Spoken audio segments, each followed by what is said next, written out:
Hey everybody, welcome to a new episode of Off the Rack. I am Sal. And I'm Tiffany. Normally this is a show where we take comic books in the past week, recap and review them, tell you what we thought about them, and then recommend comics that are coming out this week that we think you should check out. We're still going to recommend some books, but today it's all Spider-Man all the time.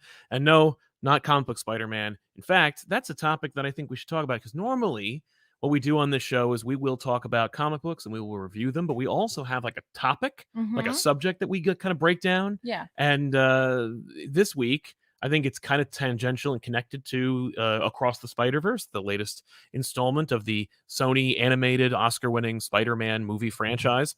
And one of the things that I wanted to mention was the disconnect between the comics and the movies in terms of critical reception, let's say, and how Marvel as a comic book publisher has handled the opportunities that the other multimedia groups like video games and movies have presented them. You know, movies and video games have presented Marvel with a plethora of options and market research data, arguably, to say, like, this is what people want, or largely people want this.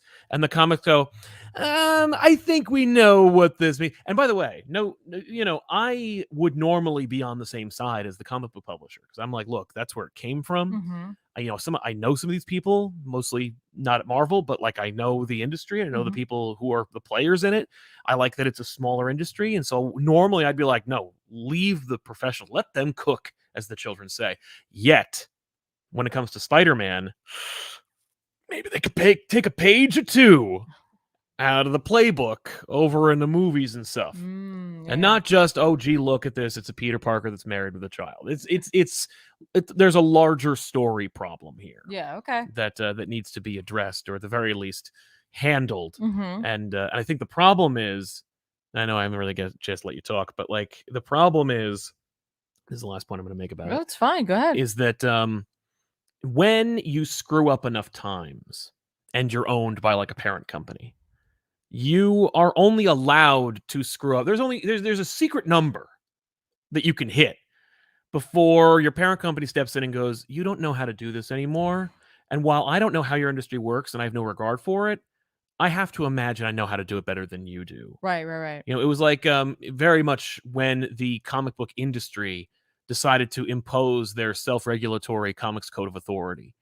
That was a stopgap, a measure to stop the government from stepping in and going, we will monitor and rate. Right. And they were like, we can police ourselves. It's cool. You know, the comic book publishers, I can imagine, they need to get their shit together when it comes to this kind of stuff before good old Bob Iger or Kevin Feige step in and go, you guys are messing things up. What are you doing? Like, what are you doing? Like, we're handing you new audiences on a silver platter. You know, like, oh, look, a new Doctor Strange movie's out. And when they come in to buy it, what is it? Oh, he's dead. Cool. Good call. Oh, Kamala Khan's got a new movie coming out. First movie of her kind. What'd you do with her? What you did what? And we'll talk about that another time. That's another subject. It's a whole other thing. But it's just indicative of the larger problem. Yeah. Of this kind of like tone deaf yet also completely arrogant attitude from Marvel, specifically Marvel Comics. Right. You know, Warner Brothers and DC have their own crosses to bear, but specifically, you know, when it relates to Spider-Man. But yeah, thoughts on that? Yeah. I don't know. I haven't put as much thought into it as you have, because that's not my guy necessarily. That's true. Yeah. Like, I like Spidey, but like he's not my guy, so I don't really think too much about it. But I will for when we talk about it. Fair. But yeah, man. So Spider-Man Across the Spider-Verse. Ta-da. We're talking about the movie now. The second installment of the Spider-Verse franchise. And it is a franchise at this point. Oh, yeah. Not just because we're getting a promised third movie, but also because of just how popular and successful these movies are and continue to be. I'm floored by the what I assume is not restraint, but is rather just self-imposed, you know, protection against COVID risk as to why this whole franchise hasn't been milked to death. You know, like I would be like hard pressed to find in an alternate reality where COVID didn't happen, a Sony that didn't go, okay, the first movie did well. How about a Gwen cartoon? How about a Spider-Man Noir cartoon? How about a Spider-Ham cartoon? How about? And then before you know it, you're like, oh, Across the Spider-Verse. Well, I've already seen 17 spider things, and yet we don't have that. All we have is this. We have that and this. How nice. I wonder if it's big. I wonder if it's legal. It could be. It could. I don't know. I mean, like the deal. Doesn't Disney have the rights for the to do shows? They do have the right to do shows. Yeah. So they'd have to do movies. Oh, yeah, that's true. That's part of the reason why no one's ever going to see the Spectacular Spider-Man ever again, is because Sony owns that. Right. And Disney doesn't want it, I guess. I don't know. It's weird. It's weird and gross. What's matters there, bug? No, I thought I heard a bee, but I thought I heard like a buzz. You did not hear a buzz. Okay. But if you did, I'll get you the swatter. I'm not using that thing. No. You're missing out. But yeah, so normally the show is sponsored by viewers like you. If you're watching the show live, you can always use super chats, ask a question or comment. You'll be here on the show forever. But yeah, so Across the Spider-Verse, no more preamble. Directed by Joaquin DeSantos, Kemp Powers, and Justin K. Thompson. Written by Phil Lord, Chris Miller, Dave Callahan, and of course it stars Shamik Moore, Haley Steinfeld, and Brian Tyree Henry. And of course, Oscar Isaac, and a whole host of other extra many voices. others. Many more. But yeah, let's talk about some non-spoiler thoughts. Okay.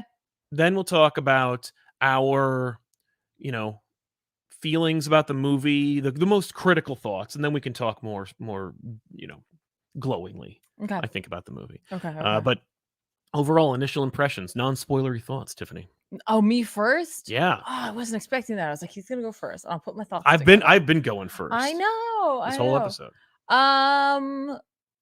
So I'll be honest with you. This definitely was good. Yep. Visually stunning. Fair. Visual spectacular.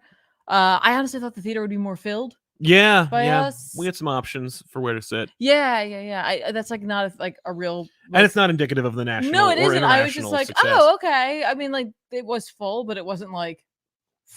It wasn't. Yeah, but it was also like 5:30. It wasn't teeming. That's true. No, that's true, Yeah. and that's fine. I was just like, I was like, oh, okay, because I feel like the first movie was packed. Oh yeah. We went a little later in the day. As I recall, a couple of years ago. Okay, yeah, that's fair. I think voice actors did a good job. Yep. As always, actors did a good job. Mhm. I'm like, are they voice actors? Are they actors? Yeah, I just call them actors. I mean, like, because so many of them there are are voice actors, but then there are people who are actors who do voices. This is, I think, more in the latter. Right. Did a great job. Really liked a lot of the music selection in there. And, Yes. and like I said, I can't say enough about the actual like visuals of this movie. Right.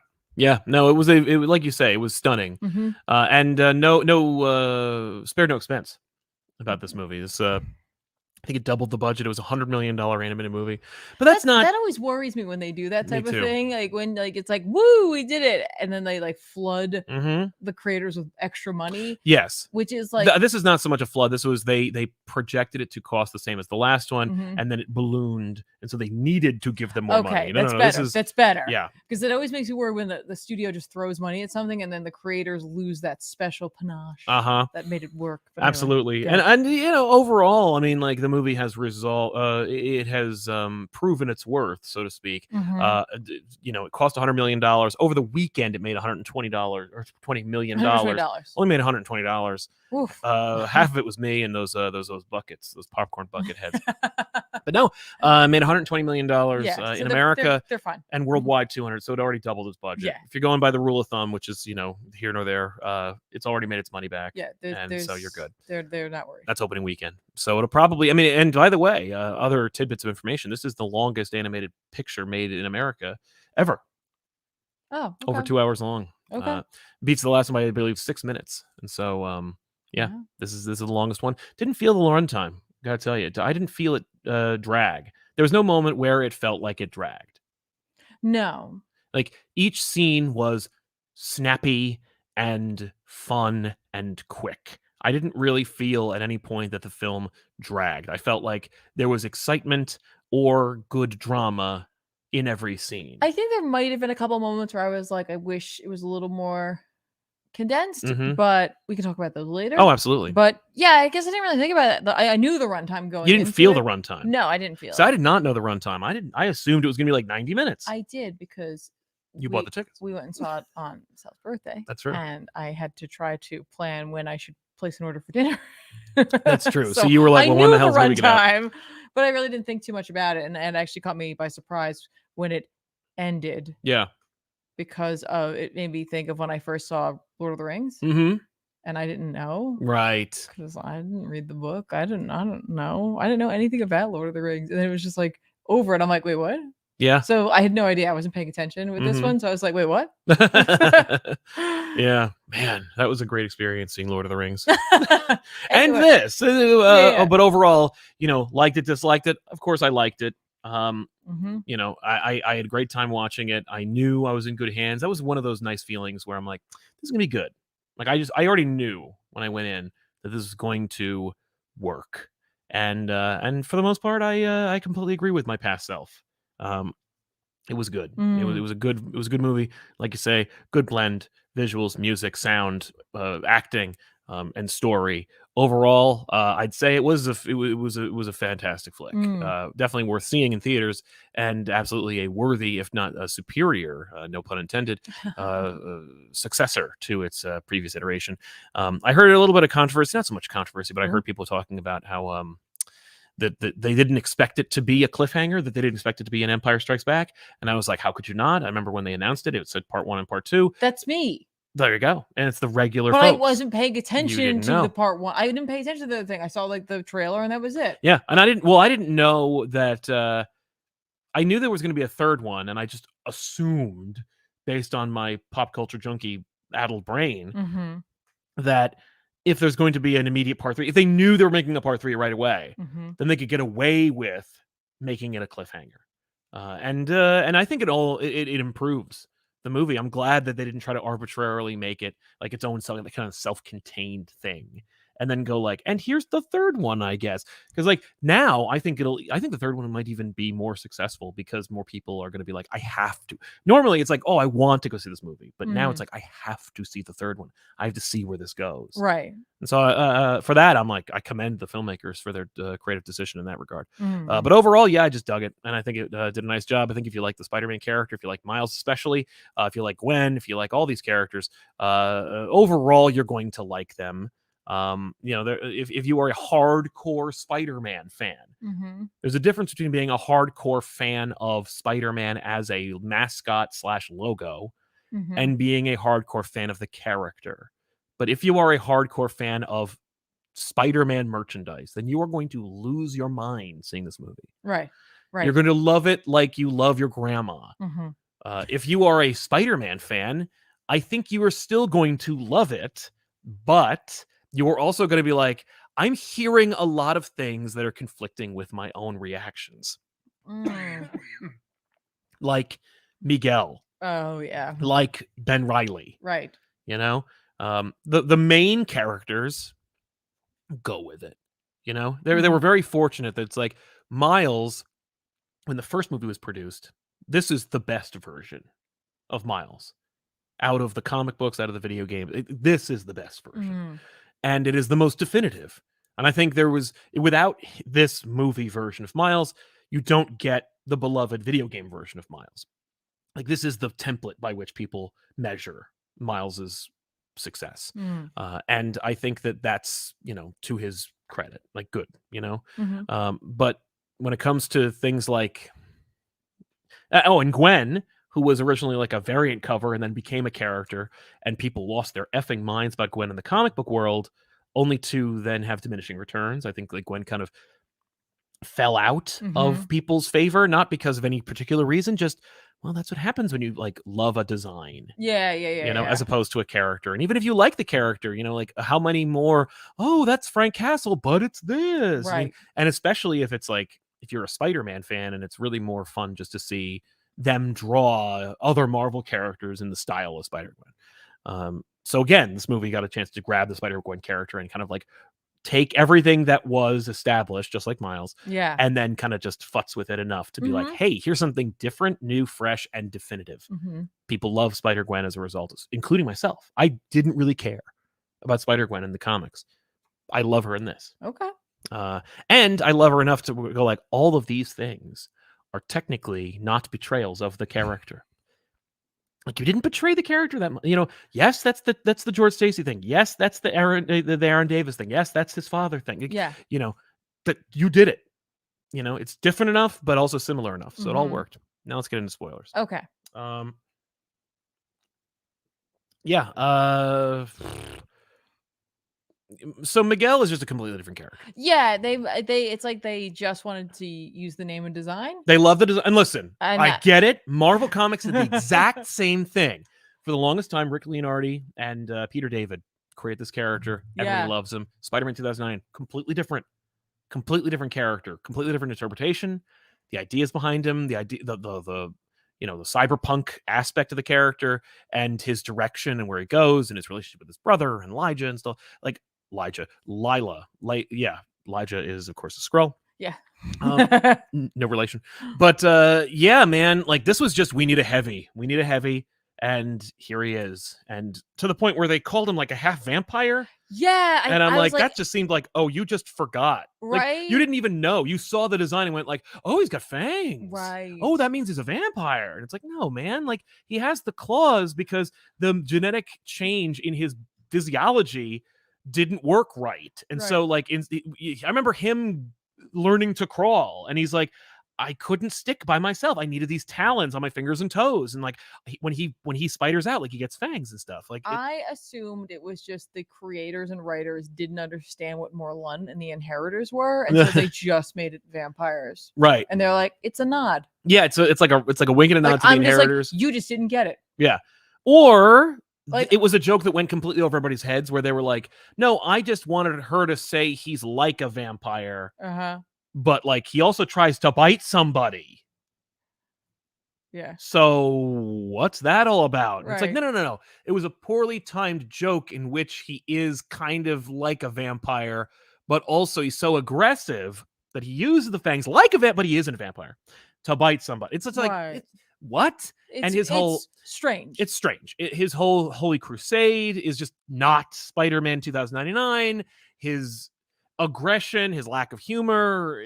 Lila is a completely different version. I mean, we saw it in the post-credit scenes, and it was fine then. Especially as like a wink and a nod, but like now it's like, okay, you're not even close. Right. And that's fine. Again, pissing off virtually no one. Like, the theater, the people who made this movie $200 million don't give a crap about that. And it's so funny to me because those people don't know anyway. So you could have named him anyone. Well, that's true. And it doesn't matter because they don't know. Right, and they're never going to know. But I'm not going to not use that design. I guess. It's too powerful. Like, Spider-Man 2099 looks so good. Yes. That you can't relegate him to a pointing scene.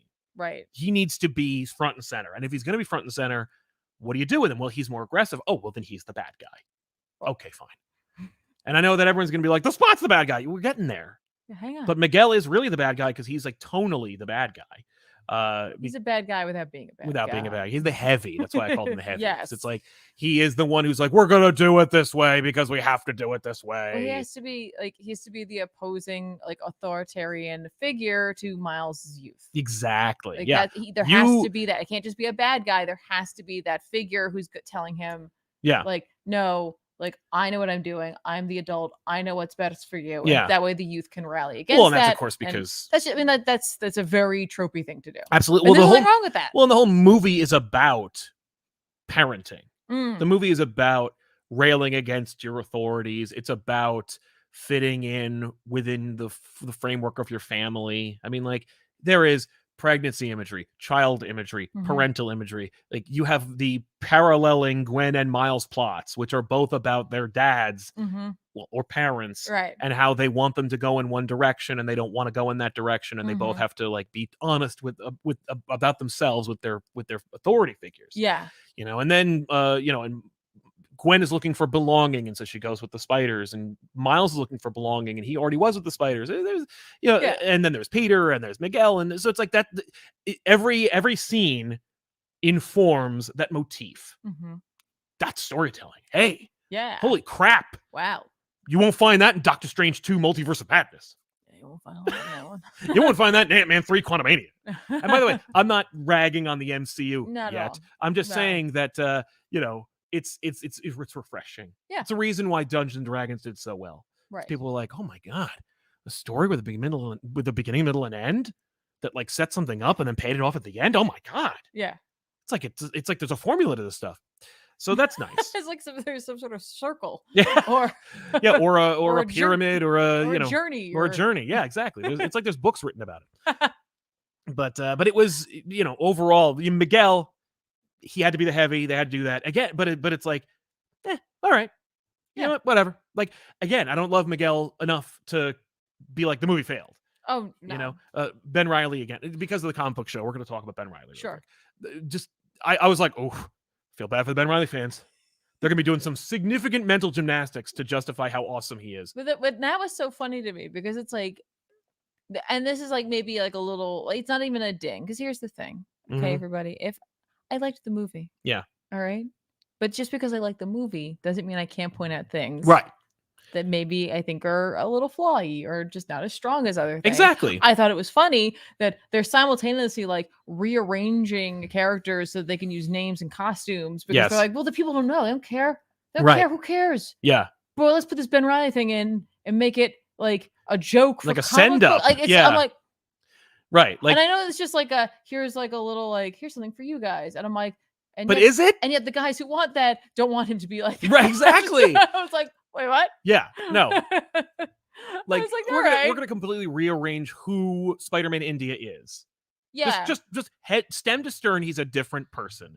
Different design, different motif, different concept, different attitude. Fine. Yeah. Again, pissing off nobody. And I think elevating the character. Number one, his costume is a lot more like authentic, more inspired by the current trend. And being played by an Indian actor, like everything about that worked. Oh, that's great. But also, it's like, but it just ain't that anymore. Like you take the Spider-Man India from the comics, and it's just like that's just another idea. That's Spider-Man India B, another one. But Ben Reilly, it's like he's drawn like it's the 90s. He's called Ben. He's blonde, and all he does is complain and cry. But Miguel also calls him first in his elite squad to take down Miles. So there is something to him that makes him valuable. And I think that is like an afterthought by the creators to go, you are underestimating how many people like Ben Reilly. Like when he first shows up in the trailer, I saw so many people be like, oh my God, Ben Reilly, yes. And it's like, and then the most interaction you'll see of him is him being like, I'm so tortured. Right. And I'm like, he wasn't really like that. He was upset, but he wasn't. No, it's the joke. That's the joke. It's a joke. Yeah. And I was like, oh, all right. And again, I'm like, it's just so funny to me that they're like, that's what we're gonna do with this character. Exactly. But again, it's just because like we're making our own thing. Yeah. And again, like this is the Spider-Verse version of Ben Reilly. And I'm like, that's fine. Nobody's gonna. It doesn't hurt the movie at all. No. Again, like, these are all just like comic book things that like I noticed or that are worth mentioning on a comic book show. The villain, the Spot. I will mention this only because it's come up on another show that I do with DJ Woolridge over on Only Stupid Answers, Patreon.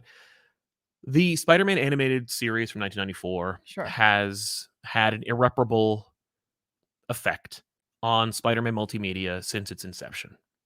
And you can trace every single thing like that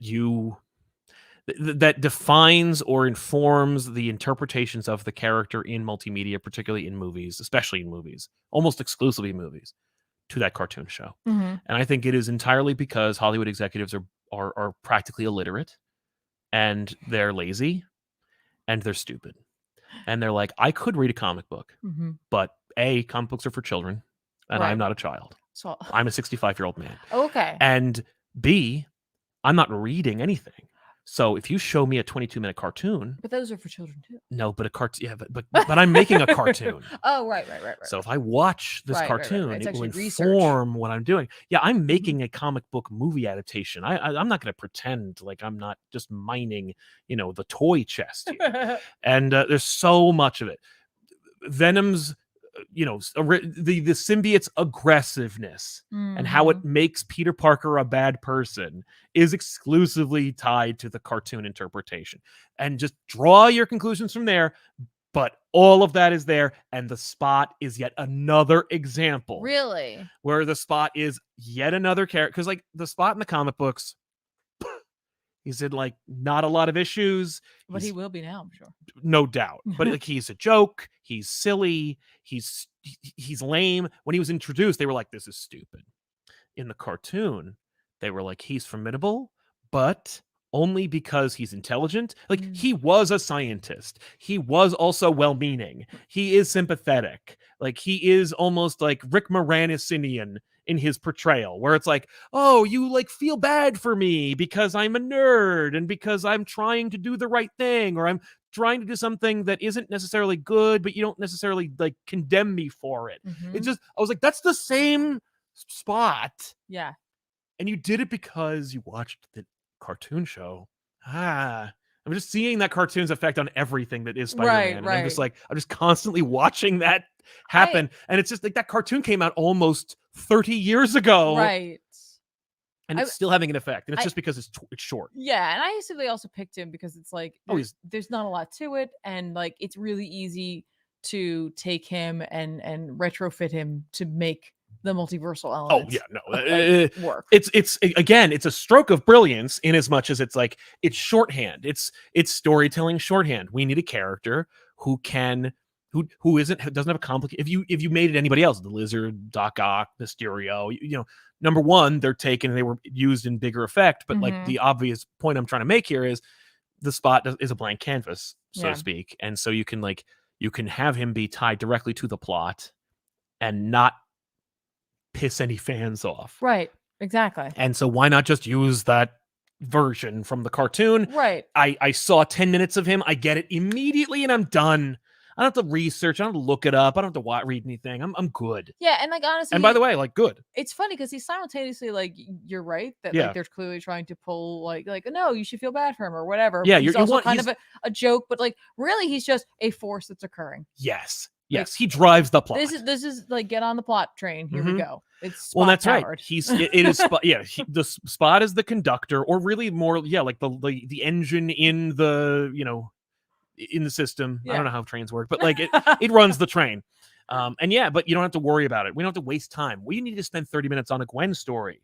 We can't spend any time developing the plot for Spot. Well, because it's like it is the plot is occurring around. It's like he's like, I'm doing this. Yeah. And then the actual movie is just occurring around him. Yes.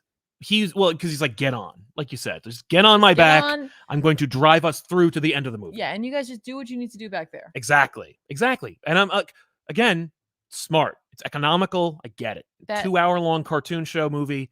It's like, it's impressive. Yeah. Now, that said, I do want to say for me, and again, this is an opinion. Yes. You can't tell me I'm incorrect because it's my opinion. Sure.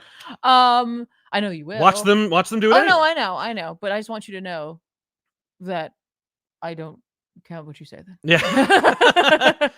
Now, if you instead just share your opinion, that's fine. Exactly. Because that's your opinion. Yeah. I felt like the editing in this wasn't super strong.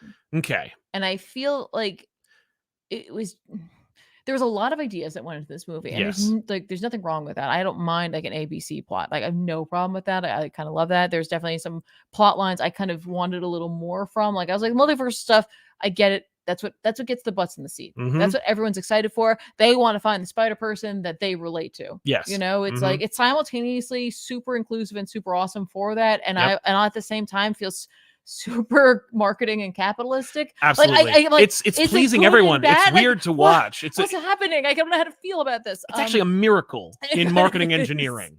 Yeah. But like, like I love it for the reason that like, again, like someone could look out into the Spider-Verse and find a character that maybe they relate to. Yes. Like whether it be the culture they come from or, their orientation or their sex or whatever. Their background, like, whatever situation they're in, there's probably one there for them. Right. But again, like it just also feels like marketing's like, yes, that's right. There is someone there for you. Yeah. Maybe it's not like that, but no. So like, I'm like, cool, whatever. Like that stuff's fun. I really wanted a lot. I liked the stuff at home. I liked the Miles and his family. I liked the other side of the coin of like Gwen and her family. I liked that a lot.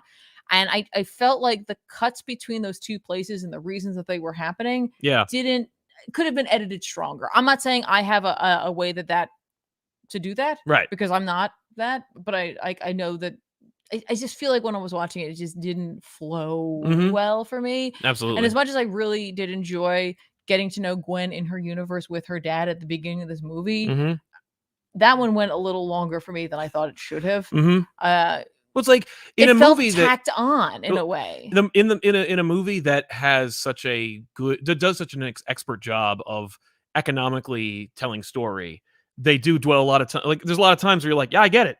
Like I get it. Yeah. You don't need to worry about that. Like you treat me like an adult watching this children's cartoon show movie. And by the way, no offense, I'm just saying, but like they're hoping they're selling, popcorn heads in the lobby because they want children to watch it. But yeah, like it's just you're treating us like adults and not holding our hands for certain parts, but also holding our hands for the parts that are like intrinsic, like story and character. Like there's so many moments where I'm like, you could just let the and it might be just a concern. Like in movies, you're filming a person with a lens right there, and it's like, I don't need, I can trust that like the person's sad because I can see their facial features. And it's like with a cartoon, well, will that really come across? So I need to be extra careful to make sure it does, and that's usually done with their animation with like over exaggerated like responses and visual or physical body language. But building off what you just said, I do feel, and I agree with you on the fact that the movie you feel the three different directors in it. That's what I'll say. You can there are moments, there are sequences that are, the whole movie is spectacular looking. It's a beautiful film and everything that they're doing is amazing. But there are sequences that don't necessarily it doesn't flow seamlessly. It didn't. And that's fine. Like, I it doesn't hurt the movie. Yeah. I think it made me more. It's so dumb to say this. I was like, I'm very aware I was watching a movie. yes. No, it's true. It's a stupid thing to say because I'm watching an animated movie. Of course, I'm going to know that I'm watching a movie. But like cuts to things, it was almost like they're like, "Oh right, we got to make sure we go back to that. We need to make sure that we go back to that plot." Like, I don't know. Like, I felt like it just needed one more pass. Yeah, like just one more pass. I don't know if another pass would have done it. I like everything that, because it's the thing is what we talked about off mic a while ago is like, I liked every scene. There was no scene, at least, and I don't want to put words in your mouth. No, there was no scene for me that felt like it was a waste of time or extraneous or like even poorly conceived or badly acted. Every scene I think was I felt like there was no moment in which I watched a scene and thought, yeah, we didn't need that. There was one, and it was only because I feel like they were doing, and this is like funny because it's like you're doing a comic book movie, right? And so I want there to be homages to comic books, and yet the one thing that bothered me, I assume was a comic book homage. Was the recap right at the beginning, which was like the recap at the beginning of a comic book, which I don't always read because I don't need to. But like, so like I appreciate that because like that is what they do. They do the intro. They're like, all right, let's do this one more time. This last time, or whatever you want to say at the beginning of when they introduce a character and we get their origin story. I was like, that was the scene. I was like, okay, yeah, we don't need it again. I'm here and I'm with you. Right. I don't need that. But I also appreciate though that it felt like a comic book. So I was like, I'm not really, I don't know. Right. I don't know. Yeah. But anyway, God, I'm sorry. No, it's similar. Like the annotations that they would put in, some of that got lost because like you're treating it like a movie.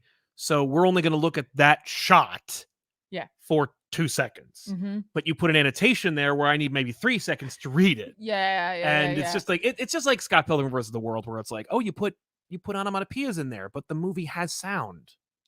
But that was a visual thing. Right. But it was like, but it's a visual about sound. It's like unique. It is uniquely designed for the visual comic book medium. Right. But like, if you actually try to look at it and read it, it's like, wait, I missed the film that's happening. Right. Or I saw something occur and now I'm thinking, did I need to have like noted what that was? Exactly. No, okay. Exactly. But also there were a couple of moments where that happened and I was like, that's fun. Like I did not hate it. And I'm just kind of like, it's more like a critical observation. Like, hey, there's a moment you're going to miss a thing. You're going to miss the thing that's happening if you look down there. And that's just like, I mean, that happens 1,000 times a day with like subtitles. So right, exactly. But So it's not necessarily criticism, but it is an observation. Yeah. But again, like I felt like there were, I was very aware, like you said, but I was very aware that there were 3 directors. Yeah. Like it felt, and I don't want to say that it's true because I don't think it is, that it felt like one guy was like, I'm doing the action. Yeah. And then one person's like, and I'm going to do the character moments, the quiet little like interaction moments, the scenes between 2 or 3 people. And the other one's like, and I'm going to do the world building, like the background stuff, because the background stuff was like almost like a whole other movie going on. Like there's a sequence where they're walking through the like kind of behind the scenes of the Spider-Versity place or whatever the hell it's called. And like you're seeing all the villains. And it's like there's a lot to see. There's a lot happening. And I didn't see most of it because A, it was dark. B, it was like there was so much of it. And it's like it's one of those things where it's if you put 10 things in front of me, I might be able to pick out my favorite things. But if you put 1,000 things in front of me, I'm probably not going to pick out 2 things because there's so much choice. Yeah. And it's not like a complaint. It's just kind of like there's a lot going on in every shot, especially in that like chunk where they were like, it was almost like they went, we got to get, it was almost like they were like, we want to make this really important character study where like Spider-Man and Gwen and, and maybe Peter will show up, but like Peter doesn't factor into this story pretty much at all. No. So, which is fine, by the way, but, we're going to really focus on these guys. Hobie has more of a character arc than Peter. And he's great too, but like, we're going to factor in these characters. We're going to look at that and then give him 20 minutes where there's just everything and just shotgun all that shit at the audience as like, you know what I mean? Like, just love bomb them. Right. I feel with like spiders. I feel like that's like weirdly, that's like some fan service 100%. They're, they're putting something out there so that everyone can talk about it. Like it's a moment where that's the moment for the YouTubers. Someone's gonna get like that clip, the screenshot of like a photo of it, and then people could be like, "Who's that? Who's that?" Arrows everywhere pointing to things on a thumbnail. Yeah, like, or it's just TikTok of like, "Did you know?" Right. Here's each character. Right. I mean, that's what like that's for there part 2. It's also like weirdly like almost like a video game effect where it's like replay value. Yeah. Oh yeah. Watch again. Go to the theater and watch it again. Yeah. Just looking for Easter eggs. Yeah. Which, by the way, like that is, I will almost even say it's a compliment that like the movie has something for everybody. Like it literally is. It is I don't want every movie to be a people pleaser, but I think this movie actually manages to be that because it's like, hey, do you like teen romance? Yeah, that's in there. Do you like interpersonal character drama? That's in there. Yeah. Do you like legacy and lore? Got that too. Do you like superhero high-flying heroics? Like, yeah, I like that too. That's in there. Do you like nitpicking crap? That's there too. Yeah. Like, are you a fetishist about like this, that, and the other thing? Well, that's there too. Like everything that you could possibly mine from Spider. It was like an expression of Sony's ownership of the character. Where they were like, look at what we own, all of it and more. And we left things out. Right. There's so much of it. Yeah. But so anyway, so like my like nitpick was just that I felt like it could have been a smoother transition from certain parts of the story to the next part of the story. Absolutely. 100%. But it doesn't like, there are movies where editing like can kind of really hurt a plot. It didn't hurt it. No, but it just felt. I was like, oh, it was a little clunky for me. It was a little clunky, and I think that has a lot to do with the different perspectives. But like, I think most people won't even notice it because of just literally how visually stunning. Well, it is. Well, yeah, it is visually and stunning. like that, like, and I realized I was like, like, the funny thing about comic books is that it's a joining of art and words. Yes. And they have to function together and like and create like the illusion of sound. And like also the illusion of like cohesion. Like they are both simultaneously telling you a story, right? And like animation has a similar sort of job as well. Like the voice acting has to be solid, but you can also have a completely, like languageless, wordless animated film. Absolutely. Right? And just have the art tell the story, right? I always feel like a little bit like the artwork in animation is a little more powerful than the story speaking component. Yeah. That's a personal opinion. Okay. And I have to remind myself that I'm like, we're watching an animated film. Right.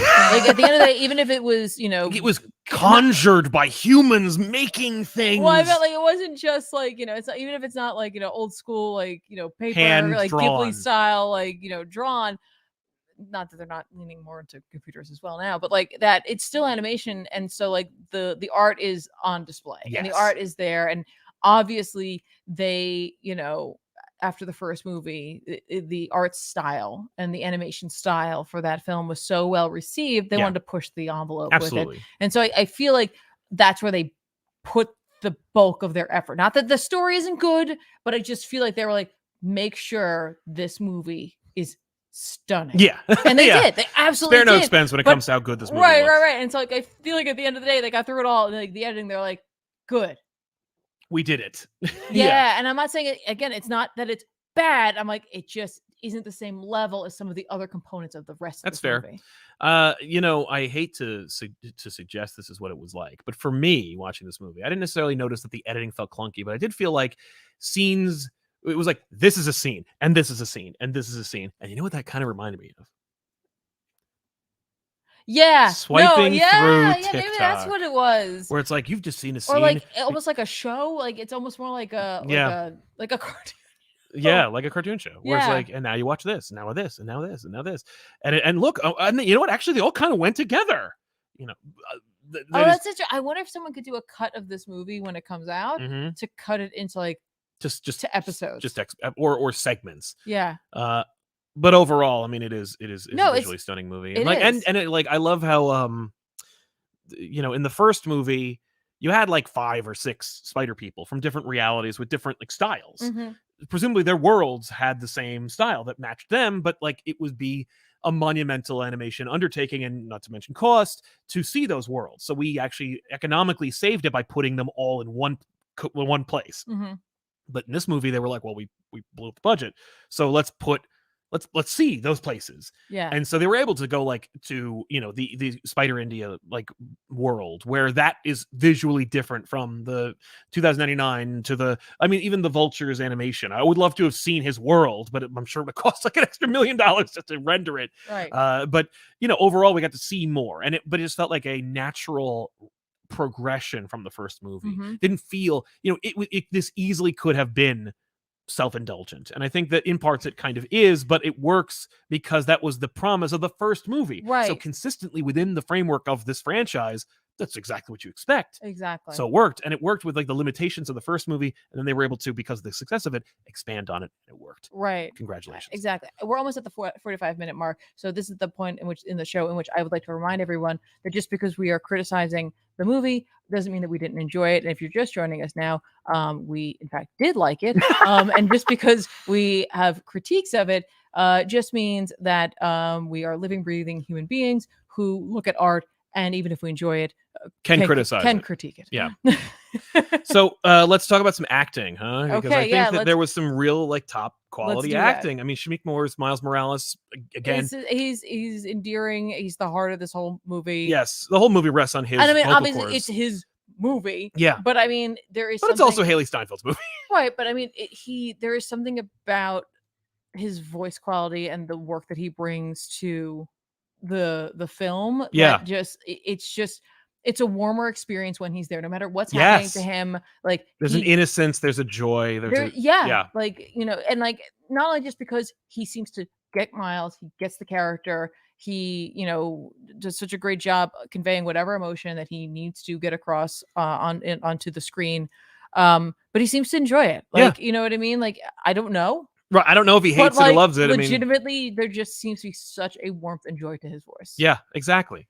Haley Steinfeld, I always forget it's her. I know, she's great. She does such a great job with that. Like, I always forget it's her playing that character until the credits roll, and then I'm like, right.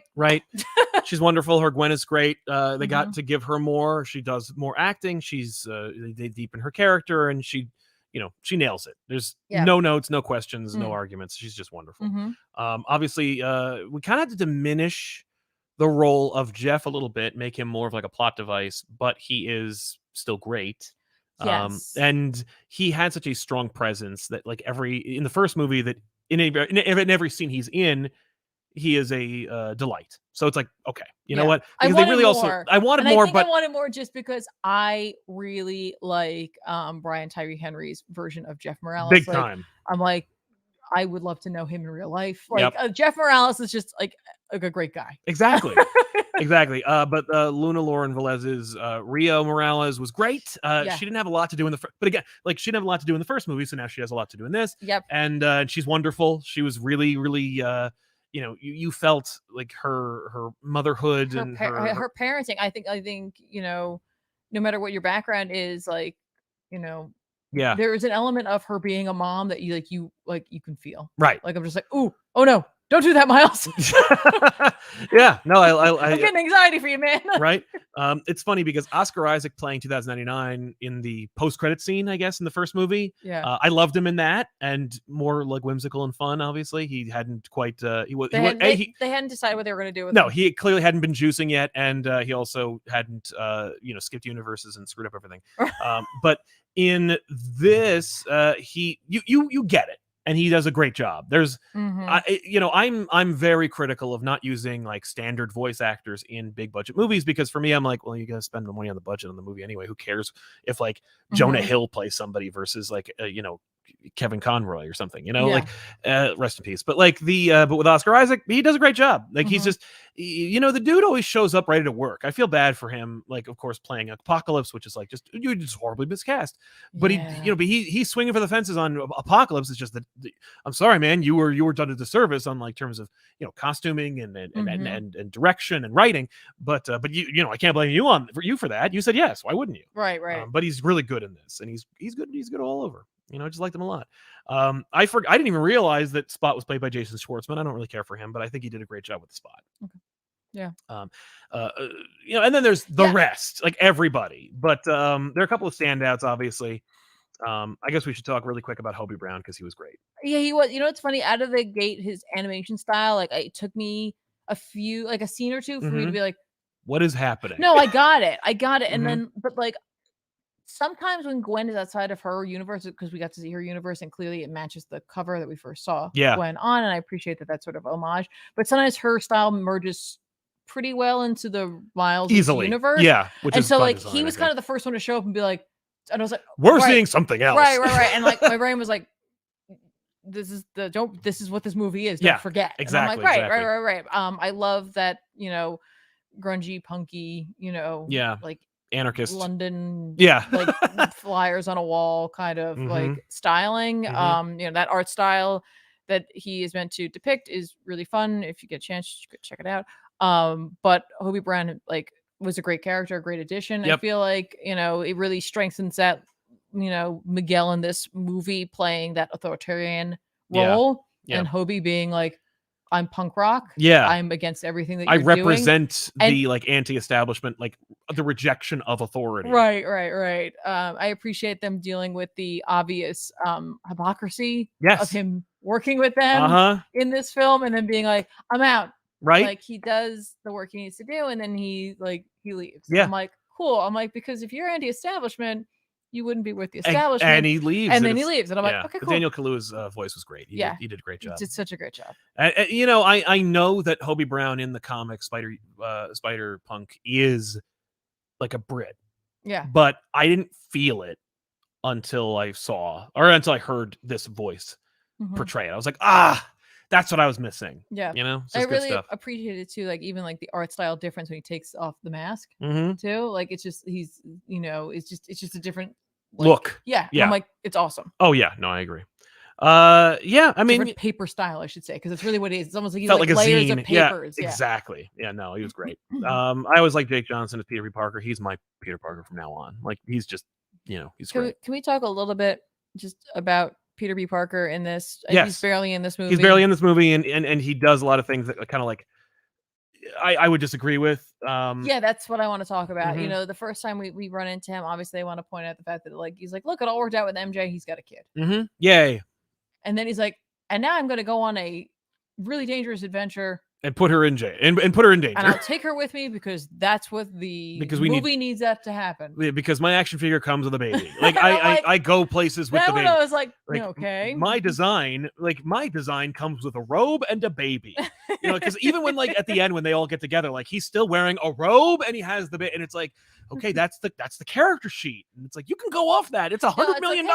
Peter would not do that. Yeah, Peter would never put his baby in harm's way like that. Yeah, he wouldn't, like, only in as much as like if it was inevitable or it was unavoidable. But in this case, it's like, well, I'll be right back. I have to drop my daughter off now, and then I will do something. But Peter also would, to significant personal, like, you know, detriment, the right thing. Mm-hmm. But he certainly wouldn't put his daughter at risk. Right. I don't. But like again, it's done for laughs.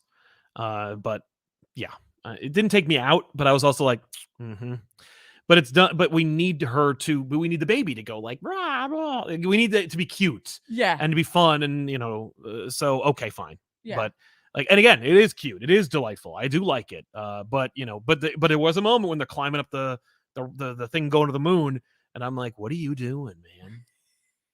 Like, what are you doing? Mm-hmm. And yeah, but I also really appreciate the impact that he and Miles had on each other's lives. Mm-hmm. You know, like Miles is like, I have two friends and they're both from different universes. And Peter's like, and I have a kid because you impacted my life like that. It's like, that's really nice. But again, they also were like trying very hard. And I think the movie, like, you know, that's part of what the movie's about, to drive a wedge between them, because the movie is about like authority, and it is about like parenthood and belonging and family. At the end of the day, that's what it's all about. But like, that's I just you know, like, it didn't take me out, but I was very aware. I was hyper aware. of like, why would he bring that baby with him? Yeah, they don't bring that baby with you. Like, just knowing him, regardless of the fact that he would give up Chase to save his child. Yeah, I feel like he just wouldn't put her in the position to need that. No. Because that doesn't help anyone. Exactly. Like, if something were to happen, he can't help Miles anyway. Exactly. Well, and he's not even going to.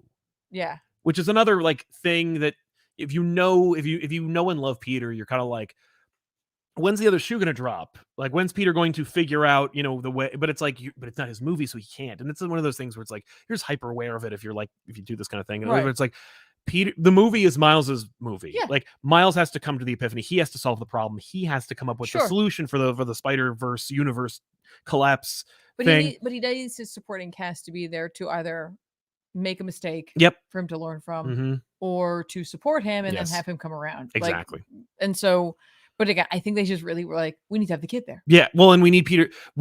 You could feel like we don't have anything for him to do. Right. Yeah. But we're not going to not put him in here. In the movie. Exactly. So we'll just put more baggage on him. But otherwise, I mean, you know, he's great. Yeah, the writing's solid. The movie looks good. The acting is fantastic. The direction, again, like, I think each scene is well directed. It's just, you know, in terms of slapping them together. I think we also have to make sure we talk about there's like a moment with the villains, obviously, where they're walking through. Oh yeah, all the Easter eggs, but the Donald Glover appearance. Yeah. That has, well, and the Venom appearance. I didn't even notice. It's not Venom, but it's Mrs. Chen from the Venom. Oh, right. Yeah. Yes, thank you. They really spent a lot of time in that scene, and you're like, yeah, you guys are very, very proud of what you've made. Yeah, they spent like, I was like, why are we still here? But yeah, so everyone's gonna it is financially wise to start speculating about what the hidden meaning behind getting, you know, Donald Glover's portrayal of Aaron Davis's Prowler from the MCU into this movie, and how he's wearing a full-on suit, what the ramifications or implications are for the future of these movies. I mean, and the reality is, I feel like what that means is Spider-Man do a very good job of inspiring him not to go down that well path. I mean, he did web him to the trunk of his car for an hour, you know, with ice cream in the trunk. So yeah, I can imagine he's pretty pissed. But like, it doesn't mean anything. What it means is they convinced him to come. They put him in a suit. He sat against a green screen for, like, you know, an hour. They shot a bunch of different things. They probably begged him to come up with a couple of fun lines because he's a brilliant writer. And that's it. As far as like whether Prowler will be in the next 3 Spider-Man movies, or whether Miles is going to be the next Spider-Man and at the end of the next trilogy or the next first movie or whatever, is irrelevant and completely unplanned. The fact is, we can tell that Marvel has no plan. Right. Like, does none when it comes to their own universe or Spider-Man. Right. And Sony is taking victory laps, even if they don't deserve them. Like when they're announcing, that this movie is a success, while at the same breath releasing a Kraven the Hunter movie. So, they don't have any plan. It was just, it's an Easter egg. It's an Easter egg in the purest sense, where it's like, oh, and that's it. Right. There's nothing deeper to it, I think. I mean, like, I would be very cautious to suggest that, like, that is a secret, like, they made a deal. They've got, the next movie is going to be about Prowler, or like Miles is going to be the next Spider-Man. It's just there. They're also creating a situation in which either they'll either just ignore it and let the fans figure out how any of this works, or they feel like they have to address it because Miguel specifically mentions Doctor Strange.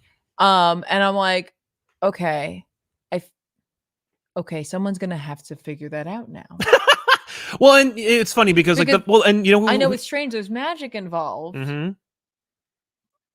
But I know, listen, you know me, guys. I'll be like, magic can do anything. Who cares? Just hand wave it away, right? But it's still a little lazy. Yes. Right? It's still a little lazy. To just go like, well, they don't have the glitch problem because magic. Right. Well, yeah, like, no. And I'm like, well, then they don't have a glitch. Then he shouldn't be upset about it. Exactly. Because magic took care of it and everything's fine then. Right. Like, if you're going to tell me magic's going to take care of the glitch. Okay, so No Way Home happens because of a magic spell. So when the villains and Spider-Man come through, that's a magic portal. Yeah. They're probably enchanted. Because when they go back to their home universe, this is all speculation, and I promise you Marvel doesn't give a shit. But like when they go back to their home, they fade away into dust, like a magic spell. Right. Whereas when they go back to their home realities in Spider-Verse movies, they go through like a portal, like a hexagonal portal. Right. So it's 2 different methods of transportation. No, I understand. And so yeah, like there's a magic spell in these characters. But then why does Miguel upset about it? Oh, Strange fixed it. Because it's annoying. Like, I think that for him, he's very put upon. I think because remember, he says, "Don't even get me started about those 2 characters." Right, and I'm like, but those 2 characters took care of it. And yeah, but only for themselves. Via your method. No. Yeah, but he's like, but I'm not a magician. I have no idea how that works. I don't know how they figured it out. Right. All I know is they broke it and then they fixed themselves, but not before a literal sky tear opened up and all of our characters almost spilled out. Shouldn't he have been more upset about the Loki issue? That's over there. Somebody else did that. Not a Spider character. Spider characters didn't do that. I can't say that. Well, that's true. Even though I absolutely should be. Well, and the fact that, like, if you look at the branching, like, reality that he shows, like the tree, if you turn it on its side, it looks exactly like the one from Loki. And it's like, but I appreciate that. I'm like, hey, yeah, good for you. And I love that, like, for the spiders, they're like, oh, it goes this way. And for the MCU, no, it goes this way. And I'm like, that's cute. If there's any effort or thought that goes into it. Yeah. And I fear that's more of an art department decision as opposed to an executive decision over at anybody. The number one thing they're paying attention to, and like for this movie, is art. Yeah, and I think that's great because from an artistic standpoint, I'm like, yay, that's awesome. Like, there's beautiful color usage in this movie, and there's just so many different styles that they had to develop for characters from wherever they came from. Like, it's a powerhouse of a visual treat. Right. But then other things are just like references. Who cares? Yes. Yeah. And that's always the problem when you make like, it was easier when there weren't movies like Batman and Robin, 1997. George Clooney says, "This is why Superman works alone." It's the biggest comic book reference and implication of a larger universe at that time in a comic book movie. Which Superman is he talking about? It's got to be Christopher Reeve, right? What's happening? Oh my God, that's it. And you know what anyone did? Nothing. Wizard magazine might have written a thing about it, but that's it. Nobody complained, nobody talked about it. George Clooney didn't even know what the hell was going on. Neither did Joel Schumacher.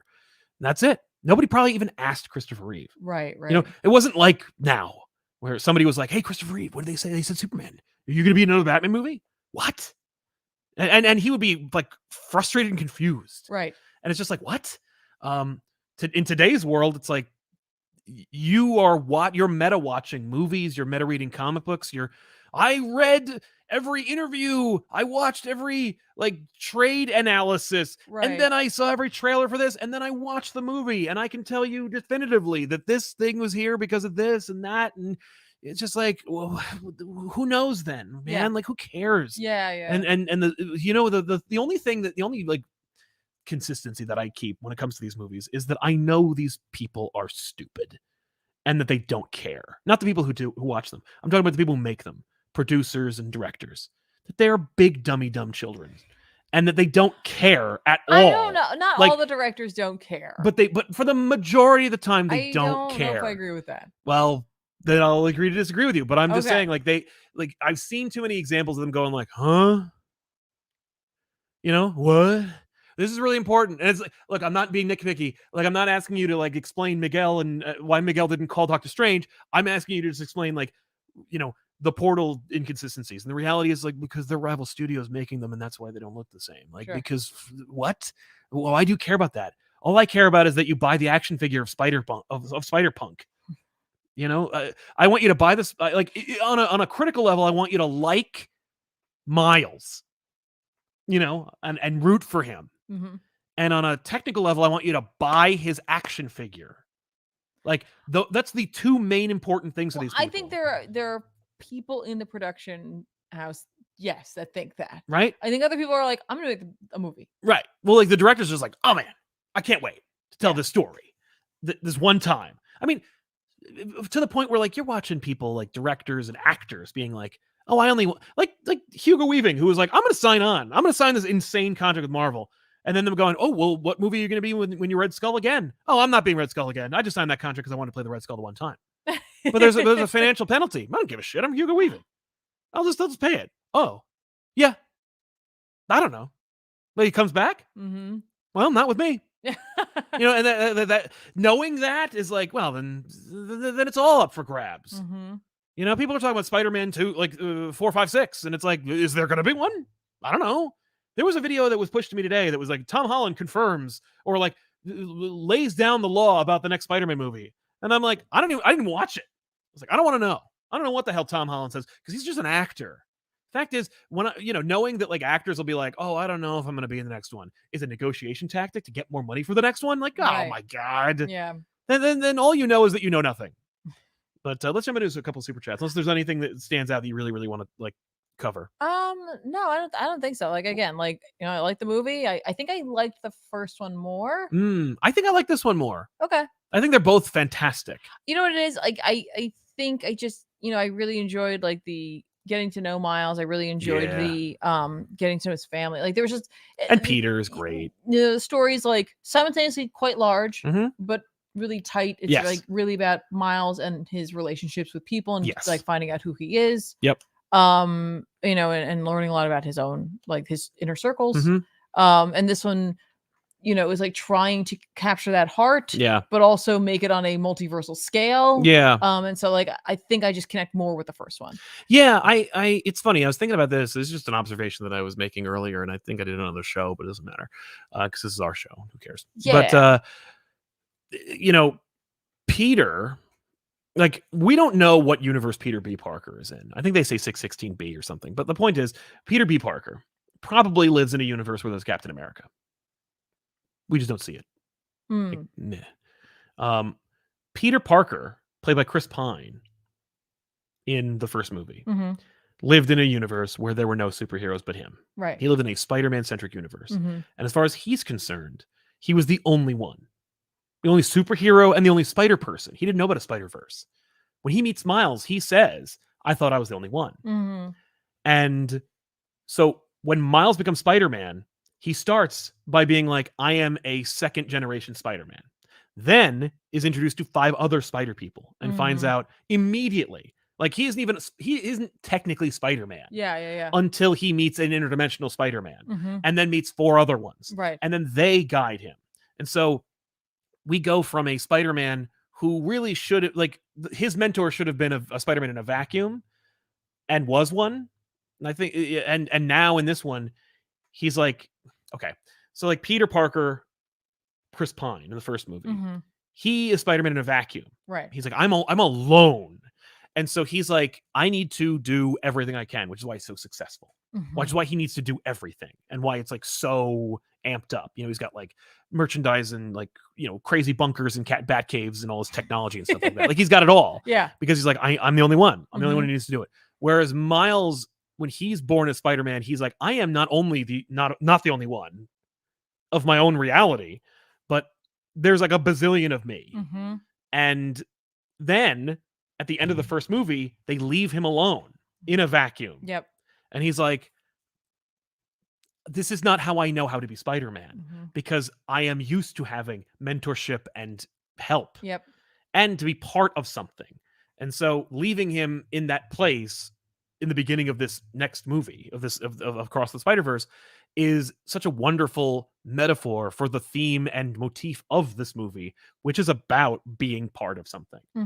And then like, and informing how he is as a hero. And I'm like, that's really cool. Way to go. Like, way to tie things off and guide things in. And I'm like, all right, it's cool. That's all. This is like, that's neat. How come because we got to move on. We got to jump into super chats. Absolutely. We do. Now that they've taken the spider and said that the spider came from Earth 42. Yeah. How come it wasn't glitching? It was. Was it in the first movie? Yeah. I didn't catch that. I don't remember that. Yeah. Okay. No, it glitches. Are you sure? I'm positive. Did people make videos? No. I just remember. No, okay. Because I remember being like, oh. Oh, okay. No, seeing it in the first time when he hits it, it falls to the ground and it glitches, and I'm like, what? But it glitched when it died? Yeah. Not before that? No. Shouldn't have been like. No, because it's not all. They're not always glitching at every few seconds. In the first movie, they didn't, and in the beginning of this movie, they didn't. No, it's not glitching every few seconds. Okay. But it does glitch when it dies. Okay. Now, it could be that it only glitches when it dies is because, like, well, it died, so it, like, whatever, who cares? Okay. Because it's magic. I just think it's funny that they didn't pick up on it. Yeah. Like, and by they, I mean the scientists who. Oh, yeah, well, they didn't pay attention. Well, they were looking for that, weren't they? Partially? No, they weren't. It is completely not connected. Okay. I think. For some reason, I thought that spider was in the lab. If it was in the lab, it escaped probably through the collider. Okay. When they're doing the experiments on Kingpin's, like, alternate family. I have to go back and check it out. Yeah. But I thought that, okay, that's fine. Yeah. But yeah, so But yeah, no, I think I still like the first one better than this one. That's but fair. Again, this one is really tough half a movie. Yeah. Well, that's great. But it isn't because there's a lot to it. And I'm looking because I don't want to say about anything, but there's definitely some like things that could or could not be smoking guns. It's weird that you'd put it in the first half of a movie. I don't know. That always is weird when it's like two halves of a movie. Yeah. To make the whole movie. I think that and it's like, when does that come up? Like, should you put the smoking gun at the beginning of the first half of the movie? Or anyway. Yeah, I think it's great. I think that and I trust them at this point. The first one is great. The second one is good.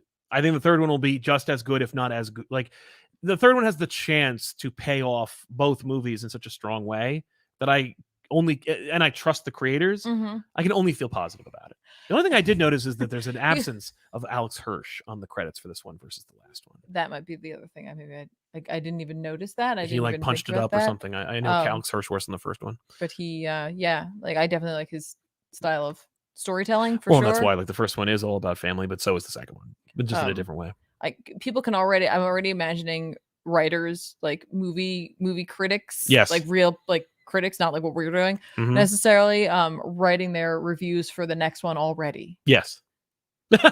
No question. Well, they just type it in. Write me a review for Spider-Man. I was going to say, I'm like, here's the clip that you'll be seeing everywhere. Greater than Endgame. Greater than Endgame. Oh yeah. Or Spider-Man's Endgame. Yeah.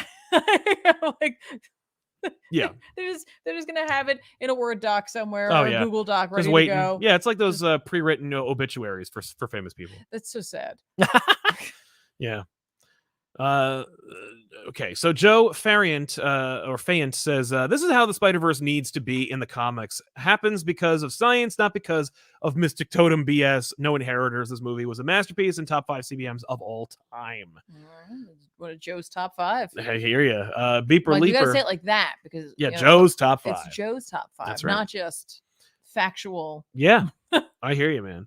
Beeper Leaper Comic Pop. I absolutely loved Across the Spider-Verse. Watched it under the influence and had an amazing time. Also, I recently had to switch back to Comixology because it's space. Ever run out of space for physical books? I did, big time. I have a studio now, but like even then, I still can't buy every single physical book that I used to. We do a lot of Comixology. So it's a lot of Comixology. Yes, it's a huge space saver for sure. I can only imagine what this might have looked like under the influence. I can't even imagine. Don't, be careful. Don't drive home. Nick Prado. Looking handsome as always. Thanks, Nick. I appreciate it. Louis De La Torre. This past weekend was Phoenix Comic-Con, and both Tom King and Mark Wade signed my books, and I got a copy of Days of Future Past. Nice. Those are two fantastic creators and fans of guests on this channel. Dekanaton, long shot, I know, but will you ever cover Kane's Scarlet Spider series on the show? I absolutely loved it.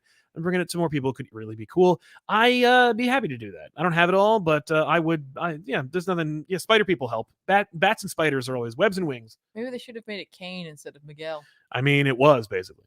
Oh, no. Yeah, no, I'm sorry. I thought you were going to say like Ben, because Kane was a lot more like, oh, my life. Oh, well, yeah. But yeah, no. A clone of a clone. No.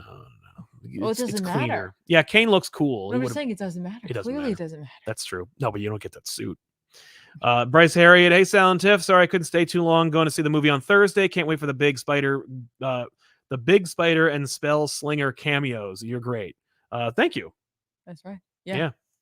We were waiting for those too. Yeah, same. I love those characters. Me too. Because they're spider sonas of us. No Aod says my poor boy Miguel got done dirty. I mean, yeah, but at least he looks great, right? And he's played by a great actor. Cat Lawyer Levin for Treats. Can't watch now, but here's a bagel. Hilarious moment in that movie. Louis back. Also, this past Spider-Verse is the greatest Marvel movie ever. It shows what it means to be a Spider-Man, but also calls out the issues with him. Interesting. Yeah, it does inadvertently point out some issues with him. I can't imagine a whole building full of Peter Parkers going, let someone die. It's cool. Yeah. Like, how about you eggheads get together and figure out why that happens? And don't call them canon events, because that's kind of too fourth wall breaky. Right. Also, I wanted to point out too, like, we get this whole thing of like, Miguel clearly is the antagonist here. That like, yeah. We'll see what happens in the second one. He's the opposing force. He's the opposing force, right? But like, Miles's actions do have an effect. Yeah. And this movie clearly doesn't have the time to resolve that. I assume we're going to see that resolution in the second one. Yeah, it'll be interesting. Yeah, they were saying they were threatening that there'll be more spider people in the next one, and I'm kind of like, I feel like we got it. Like this was the one where it's like it's choked the spider people, and I would love it if the next one was just like, and I say just, I mean just Miles, Miguel, and Gwen. Although because I got the resolution for Peter B. Parker, I love him, but like we got it. He's married as a kid. We're good. We don't need more. Or if you want to do more, do a little movie about him. We're good. Do it. Get the Puss in Boots people to make it. Because it looked good and it's different. It's funny. What you really needed, but they resolved it anyway. Gwen and her dad already resolved it. Exactly. I'm like, Peter and Gwen needed to have a moment. Yes, where they he's did. Just like, hey, I'm a dad, so I get it. But like, right? Like, I'm not saying he's right. No, but yeah, would have been nice. Also, you were a younger version of my old girlfriend that died. Girk Pectus. Sorry. I thought about the Earth 42 spider after seeing the first movie a couple times, but I assumed it bit that Peter and then bit Miles. What a great twist. I agree. Yeah, felt like a very much like an Ultimate Universe kind of thing, but I'm glad it was like multiversal instead. Did it jump ahead? It did. We'll just go to start. Oh yeah, what am I doing? Hulkzilla. Just wanted to say thanks to Sal, Tiffany, Ben, and Ethan, and anyone else that makes Comic Pop possible. You guys bring a lot of joy with comic book knowledge. Thanks, Hulkzilla. Well, thank you very much. We much. appreciate it, man. Thanks so much for being here. Denial Miles has thrived in his recent books after the movies, with more emphasis on his environment, supporting cast, family, and personal interests and hobbies. And Marvel still messed up the momentum with What If Miles Morales. That book is not great. I agree with you. Yeah, it's not great. Beeper Leaper returns to say, imagine his team working on a Batman animated film. Doesn't have to be multiversal. More specifically with the aesthetic of Batman Beyond. I mean, I'd be very okay with that. But Bruce Timm is still involved in those things, so you won't be seeing that. Rayfar, Come Pop Woo, I like the movie, and I'm looking forward to the sequel. Didn't blow me away, though I liked the first one. Though liked the first one. Oh, it didn't blow me away like the first one. That's fair. Yeah. See, that's Ray's opinion about that. Exactly. Logan Shirley, I'm a little worried that the Miguel vampire reference is going to pay off in some sort of Inheritors plot in the next movie. I don't think they're gonna throw the Inheritors in here now, but I do think that moment of him almost biting somebody was really important, and it was telegraphing what's going to happen in the next movie. And that's so funny because I thought, I was like, that was my smoking gun. I'm like, and that will come up when? And yet when we brought it up, I noticed in the chat, most people were like, I thought that was a joke. Right. And I was like, okay, so this played two different ways for people. Yes. It either played as, haha, that's funny, or vampires? Right? I would hope not.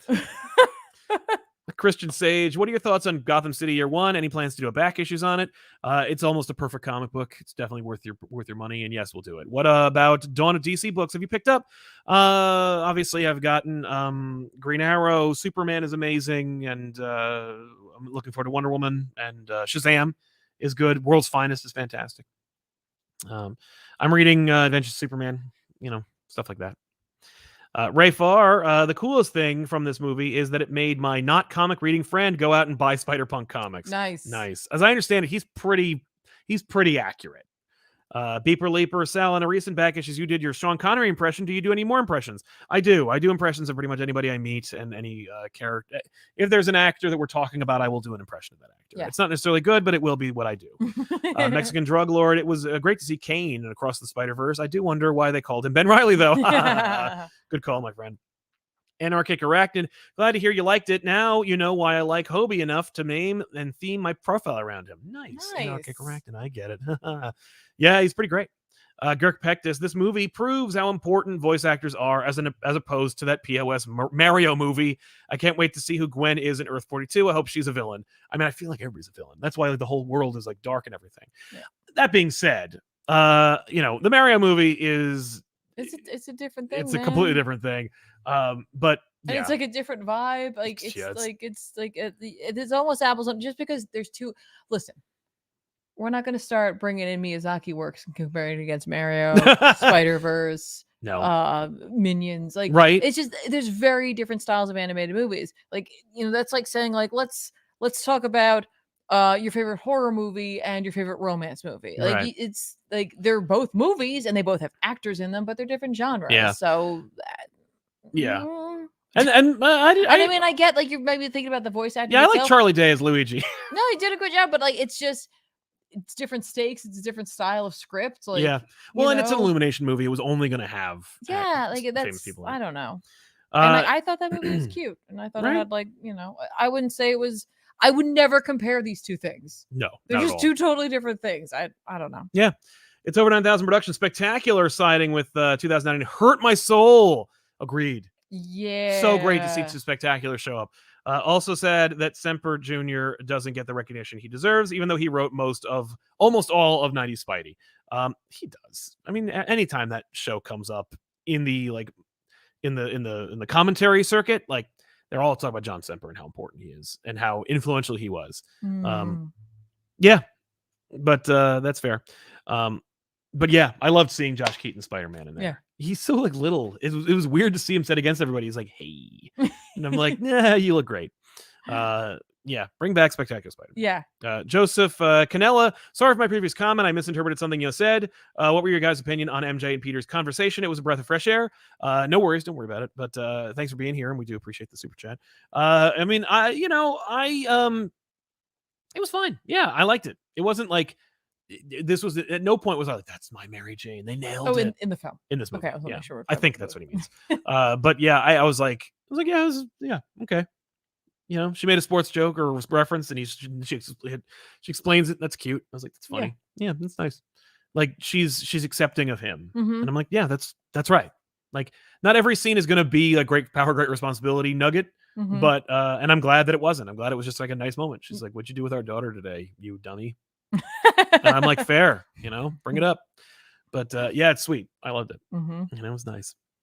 Liam Wilson, hey guys, hope you're having a great day. Thank you. What's your opinion on the Miles Morales is Miles Morales not Spider-Man take?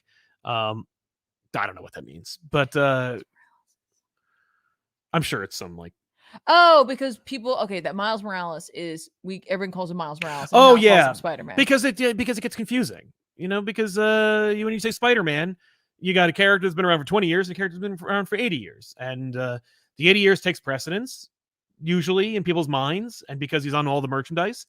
And so I think it's for expedience, certainly for me. It's just because I'm like, I gotta differentiate. I'll take Miles Morales Spider-Man over Black Spider-Man, just being like, it's about race. Like, no, Miles Morales Spider-Man is very much the Miles Morales. I mean, I think it just identifies that Spider-Man as being so distinctly him, And this movie, I think, really gave Miles more of an identity than the comics had previously. I know the new regime of writers for the last 2 runs on Miles have certainly deepened his lore and made him a more well-rounded character, despite, I like what Bendis did with him, but again, he was like kind of a fresh, clean slate. But yeah, I don't get involved in that kind of debate. I don't care. I'm just kind of like, which Spider-Man are you talking about? Yeah. Usually context helps. Or it's like, oh, remember when Spider-Man like did this thing with his dad? I'd be like, I know who you're talking about. And I don't need you to differentiate. Joseph Canella, love how these movies made the Peter variants have similar facial structures, like how Ben and Peter B and Gwen's Peter and Miles Peter all look alike. I agree. It was something that like I was wondering if they were actually doing on purpose in the first movie, that now I'm like, oh, they are. Yeah, that's cool. Girk Pectus, I thought about Earth 42 Spider after seeing the first movie a couple times, but I assumed that I bit Peter and then bit Miles. What a great twist. I think we said that already. Yeah. Logan Shirley, shouldn't Miguel be the first anomaly, not Miles? I think you're tapping into something right now. I think maybe him being so mean and so like in Miles's face is him being like, because it's really me. So maybe. Caden He's Sketch. like, I'm Mephisto. No! Caden Sketch, Across the Spider-Verse needs a Sunflower song, but the music was fire. That's fair. Yeah, there wasn't like a standout song that was like, this is the movie. Yeah. But it was good. Yeah, I like the movie. I like the music a lot. This movie. Rido says, hey, well, now I would just want a Miyazaki Spider-Man movie. I mean, I would have taken. I mean, I remember when like I'd like to poke into that universe. And I would love to see that's that. Like I can't imagine what that would be like. I don't know if it would be good. Yeah, but I would like to see it. Yeah. I think that yeah, I would like to see that. I remember when like Marvel bought Disney and or Disney bought Marvel, and we were all like, man, I can't wait for a Pixar Marvel movie. And we never got it. We got that Big Hero 6 movie that was the Disney CG animation team, which was still good. Yeah, it was good. But I enjoyed it. I remember enjoying it. And they never really since. Yeah, and they couldn't have cared less about it. But yeah, so let's talk about some comic books that are coming out this week that we think you should check out. Okay, let's do that. It's all about comic books. I'm going to look at. Yeah, that's right. I'm going to look at something. Batman 136 is coming out. I'm going to obviously read this. It's the beginning of a new story arc / event, which I couldn't be excited about to save my life, but I'm still going to read it because it's Zdarsky. We'll see how it goes. Daredevil 12. Yep. More please, yay. It's ending soon, and then there'll be a new creative team. I like more please, yay. More please, yay. I read a preview for Spider-Man number 9 from Slott and Bagley. This looks silly. We'll see how it goes. Shazam 2. I'm going to check that out, obviously. Like Adventures of Superman, John Kent number 4. I'll read that. See how that goes. Okay. And Steelworks number 1 from Michael Dorn. It's coming out. Oh, cool. What? That's Worf's first comic. I'm excited to see that. That just sunk in. Yeah. You made me do a double take at you. I did. And I haven't, I don't think it comes out this week, but I did read it, and I'll talk about it a little bit next episode. I read the first issue of Ninja Turtles Meet Stranger Things. Oh, right. And I'm going to give you the PDF so you can read it too. We can talk about it. But if you haven't already, I think final cutoff is over, but like you can still pre-order it. It's really fun. It's weird how good it is. I remember seeing a preview for it and being like, that looks so dumb. And I saw the action figures and I was like, they're fine. But no, it's actually really fun. And it's like, look, it's set in 1985, I think. Like it's set in that time. Okay. So it's the Ninja Turtles in the 80s. Okay. With Stranger Things. And so they look like they're drawn in the 80s. Like the designs are the old like 80s versions of the character. Like it's really cool. I was just like, this is really cool. The version we got was the black and white version. And it is being colored, but like they should strongly consider making a black and white version. Oh. because it looked really good. Like it worked on its own, and it Yeah. harkened back to like the Ninja Turtles, and their black and white origins. Would have been really cool to do that. So definitely consider doing that. Okay, cool. Can I get the tabs? Oh yeah. Thanks. Thank you very much. X-Men number 23 is coming out this week, so I'm gonna read that. Yep. We're heading that way. Iron Man Sentinels. That's what it looks like. We'll find out. Immortal X-Men number 12 will be coming out this week, so I'll also be checking that out because I just can't get enough X anything, apparently. Except there are certain things I was like, there's a couple you can get enough of, like Deadpool Banner. Also, Phantom Road number 4 by Jeff Lemire. Love this book so much. Steve Orlando's going to be writing Mutant X-Men Before the Fall, Mutant First Strike. Anything that says Before the Fall on it, I'm trying to read, just to know where we're gonna be at. I have a feeling this has to do with Bishop. I see his name here, but I think Steve Orlando was Steve Orlando writing the Bishop? No. Was it? No. That's also that's coming out too, so you can take a look. Oh, right. Is it? Yeah, it's right there. Oh yeah, look at that. No, it was not him. It was not him at all. Nope. Anyway, but I'm gonna check. Look, if it has the word or words like Before the Fall on it, I want to know what it's going to be, because if they're going to reference something to it later on, depending on how cohesive this is, I want to know about it. Fair. Yeah, that's kind of it. I just wanted to see what this was. Yeah, no, Return of the Jedi turned 40, so they're putting out all these books. Remember the Ewoks book? Yes. That was all a bunch of different stories about Ewoks during Return of the Jedi. So like, this is going to be about, like, I guess specifically the Empire, probably stormtroopers. But it's just one writer. Yeah, no, the last one was one writer. Oh, there's a bunch of different stories. Oh, okay. Yeah. All right, cool. I was like, what is that? Yeah. Oh, stormtroopers. Get out of here. They're scary. I used to love those guys. Right. I guess I still do. Anyway, I just like their design. They're great. Solid design. Stormtroopers look fantastic, unless they're clones. So yeah, we want to thank you so much for hanging out with us. Don't forget to like this video, subscribe to our channel, check out Spider-Verse in theaters now, and only in theaters until like a few probably weeks. And then I'm sure that one will have a long enough run. I think you're right. You haven't seen it, go check it out. I mean, if you stayed through this, though, and you got spoiled, No, it's true. But you're still gonna love it. Yeah, Dark Knights of Steel 11 comes out. I'm not reading because it, so we'll see what happens. We can't describe for you the stunning visuals. No. Like, that's something you have to experience on your own. Agreed. So go find it like a nice theater. Yeah, definitely treat yourself if you can. To see that movie. But thanks a lot for hanging out with us, everybody, and we'll see you guys next time. Don't forget to follow Tiffany on twitch.tv/ComicPop. Subscribe to this channel for more. Click the bell for notifications, and click for all notifications or whatever. I don't know the system. Please, for the love of God, subscribe. And check out a most recent episode of GBU. We talked about obscure or forgotten DC characters, and we delve into the world of Checkmate. A character that apparently, what was it? All-American or Agent Liberty? Agent Liberty apparently appeared on like Supergirl, and he was a bad guy. And I was like, oh, I didn't know that, because I don't watch those shows. But yeah, he was in that. You got his name wrong again. Yeah, because he's a fucking forgettable character. But yeah, and Aztec. So check out that episode. It's a fun one. It was a good one. Right. And stay tuned for more back issues over on youtube.com/ComicPop, of course. See you next time. Thanks a lot for watching, everybody. Bye-bye. Bye. Stay tuned for Chris. He'll be out on Pros and Cons in a couple hours. Bye-bye, everybody. Bye.